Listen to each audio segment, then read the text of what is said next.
नमस्कार, पूज्यनगरी न्यूज मध्ये आपलं स्वागत आहे। आता पाहूया ठळक घडामोडी। पूज्यनगरी न्यूज मध्ये आपले स्वागत आहे। परंडा तालुक्यातील महत्त्वाच्या घडामोडी। पालकमंत्री डॉक्टर तानाजी सावंत यांच्या वाढदिवसानिमित्त परंडा येथे जंगी कुस्त्यांचे फड।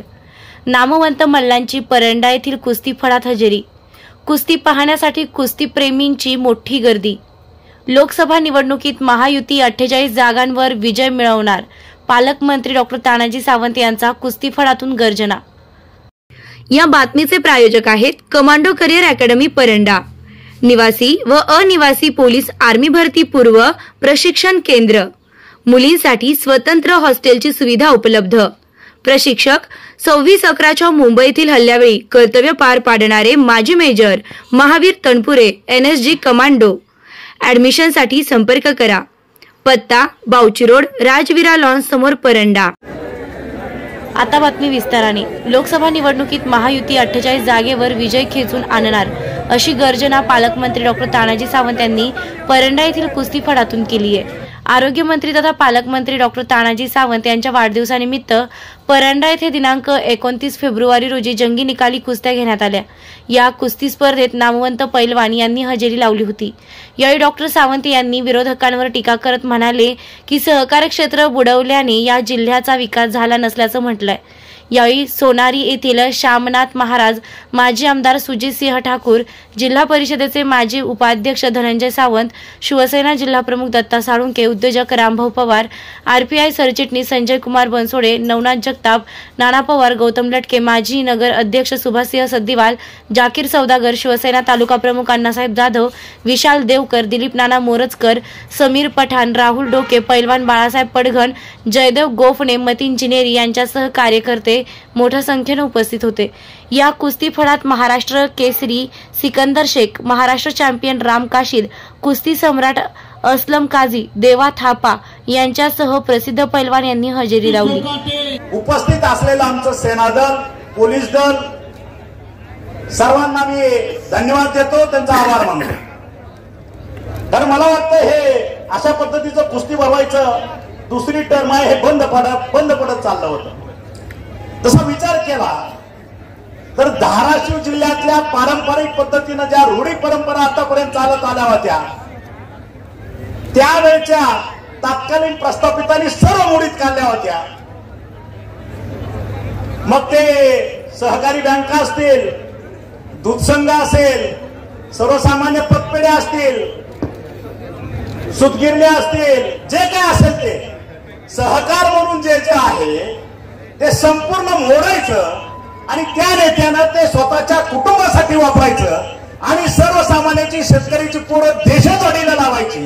ह्या पद्धतीचा आतापर्यंत गोकाळलेला जो हा परिसरामध्ये जे काय पद्धतीचं काम चाललेलं होतं त्याला हद्दपार करण्याचा विडा सेना भाजपच्या सरकारनं उचलला आणि म्हणून एक एक गोष्ट आता मार्गी लागत चाललेली आहे। तुम्ही बघा, त्या ठिकाणचा कारखाना आपण सुरू ठेवलेलेच आहे, ऊसाचा फक्त एक भाग आहे। सोयाबीनच्या बाबतीत माझा शेतकरी अस्वस्थ आहे, कापसाच्या दराबाबतीत अस्वस्थ आहे। पाण्याचा प्रश्न आतापर्यंत 30-40 वर्ष नुसती धरणं बांधून ठेवली, पण ह्या ठिकाणी माझ्या धरणामध्ये कायमचा जिवंत पाणी झरा कसा राहील ह्याचा कोणीही विचार केला नाही। तो एक भाग आहे। शेतकऱ्यांच्या बाजारभावाचा प्रश्न आहे, रोड वगैरे हा आमचा नंतरचा प्रश्न आहे। मी प्रत्येक वेळेस सांगतोय की आमचे शेतकरी, आमची सर्व लेकरं बाळ चिखलात न चालतील, आम्हाला त्याचं काही वाटणार नाही, कारण आतापर्यंत असला जुलूम सहन करायची आम्हाला सवयच लागलेली आहे। पण चिखलात आम्ही जरूर चालू, पण पाण्याच्या बाबतीत इथून पुढे कॉम्प्रोमाइज आम्ही करणार नाही, हा आमचा जिव्हाळ्याचा प्रश्न आहे। आणि म्हणून मगाशी आमचे मार्गदर्शक ठाकूर साहेबांनी सांगितलं की 17,000 कोटीचं बजेट मंजूर केलं। मित्रांनो, अधिवेशन लगेच आलं त्याच्यामुळे ते जमलं नाही, पण आपल्याला 7-8 तारखेच्या आत जवळपास त्या दरम्यान जे उजनीतनं जेऊर बोगदा जो तयार झालेला आहे, जेऊर मधनं मिरगावांमध्ये पाणी आणतोय, मिरगावांमधनं लिफ्ट इरिगेशन करून ते कोळगाव मध्ये येते, त्यासाठी माझ्या तमाम शेतकरी बंधूंना मी आव्हान करतोय, या 7-8 तारखेला आपल्याला त्या जेऊर बोगद्यावर जायचं आहे. काय कामाची पद्धत केली, माझ्या सरकारनं काय केले, हे तुमच्या नजरेनं तुम्ही स्वतः बघा. त्याची सगळी सोय मी त्या ठिकाणी करतोय. म्हणून मी आज इथं सांगतोय, 70 ते 80% पुढे हे काम पाण्याचं पूर्ण झालेलं आहे. आणि हे पाणी जर मी 2019ला मंत्रिमंडळात असतो तर 2022ला आपलं धरण ओव्हरफ्लो झालं असतं आणि माझ्या तमाम धाराशिव जिल्ह्याला ते पाणी मिळालं असतं. दुर्दैव आपलं. तरीही देर है दुरुस्त है. आजही रात्र दिवस त्याचा पाठपुरावा मी करतोय. आणि म्हणून माझ्या तमाम शेतकऱ्यांना, ज्याला कळतं असे, ज्याला न कळतं असं सुद्धा, तुम्ही या त्या ठिकाणी, आपण सर्वजण त्या ठिकाणी पिठलं भाकर खाऊ आणि त्या ठिकाणचं लाईव्ह प्रक्षेपण तुम्हाला दिसेल. ह्या पद्धतीनं माझ्या शासनानं, माझ्या मुख्यमंत्री आणि उपमुख्यमंत्र्यांनी धाराशिव जिल्ह्यासाठी पाण्याची काय उपाययोजना केलेली आहे हे तुम्ही तुमच्या नजरेनं पहा. त्याच्यामुळे मी फारसं त्याच्यावरती बोलायची काय गरज नाही. एकदा का ही पाणी कोळगाव धरणामध्ये आलं तर ते आपलं भूम, परांडा, वाशी, कळंब, धाराशिव, तुळजापूर, उमरगा, लोहारा आणि बीड तालुक्यातील आष्टी एवढ्या ठिकाणचा भाग इरिगेट होणार आहे. लाखो हेक्टर जमीन आपली पाण्याखाली येणार आहे. आणि त्याच्यानंतर मला वाटतं ही पैलवानकीचा जोर त्याच्यानंतर आपला दिसेल. संपूर्ण महाराष्ट्र नव्हे तर संपूर्ण भारत माझ्या पैलवानाकडे अगदी नजर लागेल ह्या दृष्टीनं बघतील, कारण ती ताकद माझ्या शेतकऱ्यांची तयार होणार आहे. आणि म्हणून इथून पुढे पुन्हा जगाला जायची वेळ येणार नाही माझ्या मुलाबाळांच्यावर. आम्ही आमचे सक्षम आहोत. आज 50 एकर, 100 एकर, 200 एकराचे वतनदार आहेत. पण साल संधी सुद्धा 10 पोतं सुद्धा त्या ठिकाणी ज्वारी होत नाही, ही अवस्था होती. आणि म्हणून हे कुठंतरी परिवर्तन करायचं. आणि परिवर्तन केल्याशिवाय आपल्याला माहित आहे, पाळण्यातलं किंवा झोळीतलं बार आणल्याशिवाय ऐकायला दूध पाजत नाही. आणि म्हणून नेतृत्वाचा अभाव या ठिकाणी होता. देत नाही तर हिसकून घेतल्याशिवाय राहणार नाही, ही भाषा वापरणारा नेतृत्व ह्या ठिकाणी होतं. आणि मला वाटतं मी ते सिद्ध करून दाखवलेलं आहे. त्याच्यामुळं या ठिकाणी धाराशिव जिल्ह्याला हे देत नाही असं म्हणायची कुणाचीही हिंमत नाही. हे आज ठणकावून आपल्याला तुमच्या साक्षीनं मी आज सांगतोय. आणि म्हणून विकासाच्या बाबतीत हे 1.5-2 वर्षच मिळालेले आहेत. येत्या 24 ते 29 मध्ये सुद्धा प्रचंड प्रमाणात महाकाय विकास ह्या धाराशिव जिल्ह्याला सेना, भाजप आणि अजित पवारांची राष्ट्रवादी ह्या 3 पक्षाच्या महायुतीतनं तुम्हाला पाहायला मिळेल. आणि तुम्ही बघितलं असेल, विश्वनेता मी म्हणतोय, वेगवेगळे सर्वे येतात, वेगवेगळे आपण बघून जातोय. आज 45चा सर्वे आला, अजून इलेक्शन लागायचे, आचारसंहिता लागायची आहे. पण मी मीडियाला सुद्धा सांगतो, तुमच्या साक्षीनं सांगतोय की हे सर्वे वगैरे 45, 42, 40 हे काही नाही. ज्यावेळेस विश्वनेता काल यवतमाळमध्ये येऊन सांगून जातो, अबकी बार 400 पार. आणि मी म्हणेन ह्या आजच्या मैदानाची साक्ष ठेवून ह्या वेळेस महाराष्ट्रात 48 वर्षे 0 हे तुम्ही लक्षात ठेवा. आणि तुम्हाला येत्या लोकसभेच्या इलेक्शन मध्ये माननीय नरेंद्रभाई मोदी यांचा हात बळकट करायचा असेल तर आपल्याला धाराशिव जिल्ह्यातनं महायुतीचा उमेदवार प्रचंड मतानं निवडून दिल्याशिवाय आपण स्वस्थ बसणार नाही, याची ग्वाही मला आहे आणि आपल्यालाही आहे. त्याच्यामुळे त्याच्यावरती वेगळं भाष्य करायची गरज नाही. कारण मी हमेशा म्हणतो ठाकूर साहेबांना, ठाकूर साहेब आपली वाचा सिद्ध आहे हे लक्षात ठेवा.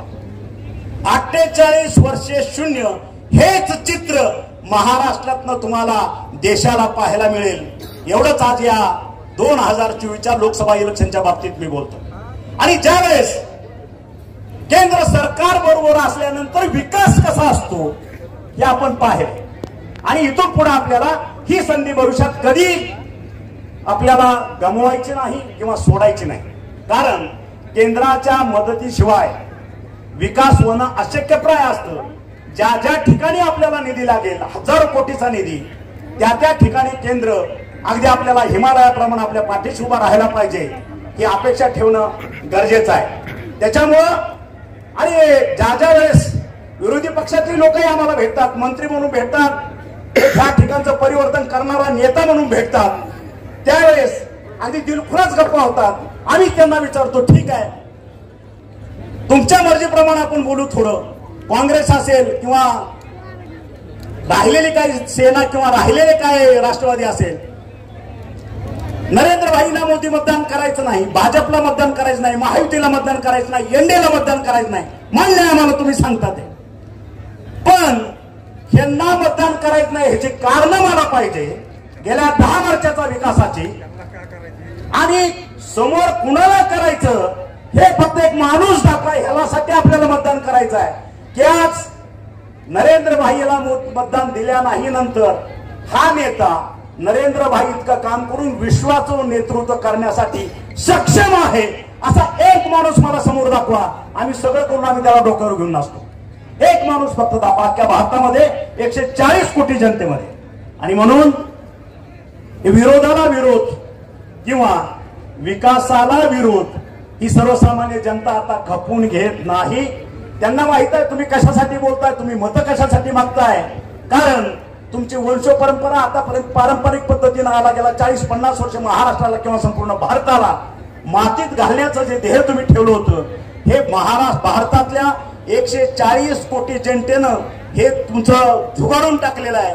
आणि त्यांना विकास पुरुष, विश्वनेता कधी नव्हे, ते भारताला विश्वाचं नेतृत्व करण्याची संधी माननीय नरेंद्र भाई मोदी यांच्या माध्यमातून मिळालेली आहे. आणि ही गोष्ट सर्वांच्या छाती फुलणारी आहे, स्वाभिमानानं छाती भरून येणारी आहे. त्याच्यामुळे अशा पद्धतीचं नेतृत्व भारतातील 140 कोटी जनता कधीही सोडणार नाही याची मला खात्री आहे. आणि म्हणून येत्या निवडणुकामध्ये तुम्हा आम्हाला सर्वाला आपल्याला नरेंद्र भाईसाठी मतदान करायचं नाहीये. आपल्याला गेल्या 7 पिढ्याची जी काय आपली जी दरिद्री आहे हे घालवण्यासाठी जे नेतृत्व पाहिजे, त्या नेतृत्वासाठी आपल्याला नरेंद्र भाई मोदी यांना मतदान करावंच लागेल. आणि तरच आपल्या महाराष्ट्राची, आपल्या धाराशिव जिल्ह्याची प्रगती होईल एवढीच अपेक्षा ठेवतो. आणि मला वाटतं हे पहिलं आव्हान आहे. याच्यानंतर आम्ही आमच्या महायुतीतले सर्व नेते दौरे करतील, तुम्हीही आमच्या बरोबर असाल. आणि आज मानाच्या ज्या कुस्त्या आहेत मगाशी सांगितल्याप्रमाणे ह्या शेवटीच होतील. सर्वसामान्य जे माझे पैलवान आहेत त्यांना सुद्धा ह्या ठिकाणी संधी प्राप्त झाली पाहिजे.